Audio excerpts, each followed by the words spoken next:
कहानी ऐसी भी दिल को छू जाने वाली सच्ची कहानी है। इसे पूरा सुनना और बताना कैसी लगी आपको ये स्टोरी। हर दिन की तरह मैं सुबह 8 बजे में चाय पीने के लिए अपने हॉस्टल से बाहर जाने के लिए निकली। मैं जैसे ही चाय की दुकान वाले के पास पहुंची, देखा आज चाय वाला वहां पे नहीं था। शायद देर से पहुंचने कारण वो चाय वाला वहां से जा चुका था। मेरे पास हॉस्टल लौट जाने के अलावा कोई और ऑप्शन नहीं था। मैंने सोचा कि आगे जाकर कहीं नाश्ता कर लिया जाए, बहुत जोर की भूख लगी थी। मैं आगे की होटल की ओर जा रहा थी, तभी मेरी नजर फुटपाथ पर बैठे दो बच्चों पर पड़ी। दोनों लगभग 10 से 12 साल के रहे होंगे। बच्चों की हालत बहुत खराब और कमजोर नजर आ रहे थे। कमजोरी के कारण अस्थिपिंजर साफ दिखाई दे रहे थे। वे भूखे लग रहे थे। छोटा बच्चा रोते हुए बड़े भाई को खाने के बारे में कह रहा था। बड़ा भाई उसे चुप कराने की कोशिश कर रहा था। वो जानता था ना तो मेरे पास पैसे हैं, ना ही खाने के लिए भोजन जिससे मैं अपने छोटे भाई की भूख मिटा सकूं। वो भी लाचार बैठा भूख से पागल होए जा रहा था। मैं अचानक रुक गई। दौड़ती भागती जिंदगी में एकदम से ठहर से गए। इन मासूम से बच्चों की ऐसी हालात को देख मेरा मन भर आया। इनकी भूख को देख मेरा भूख खत्म सा होगा। सोचा इन्हें कुछ पैसे दे दिए जाए। मैंने उन्हें 10 रू देकर आगे बढ़ गई। जैसे ही मैं आगे की ओर बढ़ी, मेरे मन में एक विचार आया। कितनी कंजूस हूँ मैं, 10 रू क्या मिलेगा, चाय तक ढंग से न मिलेगी। स्वयं पर शर्म आई, फिर वापस लौटी। मैंने मासूम से देखने वाले भूखे बच्चों से कहा, कुछ खाओगे? बच्चे थोड़े असमंजस में पड़े। मैंने कहा, बेटा मैं नाश्ता करने जा रही हूँ, तुम भी कर लो।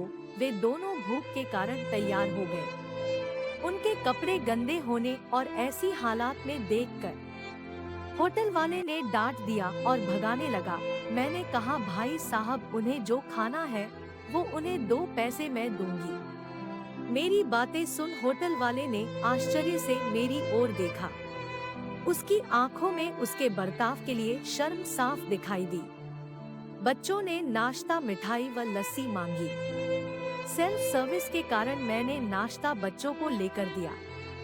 बच्चे जब खाने लगे, उनके चेहरे की खुशी देखकर मेरे चेहरे पे स्माइल आ गई। उस वक्त हमें दुनिया की काफी अच्छी फीलिंग आ रहा थी। उन 2 मासूम बच्चों को देख अपना बचपना याद आ गया।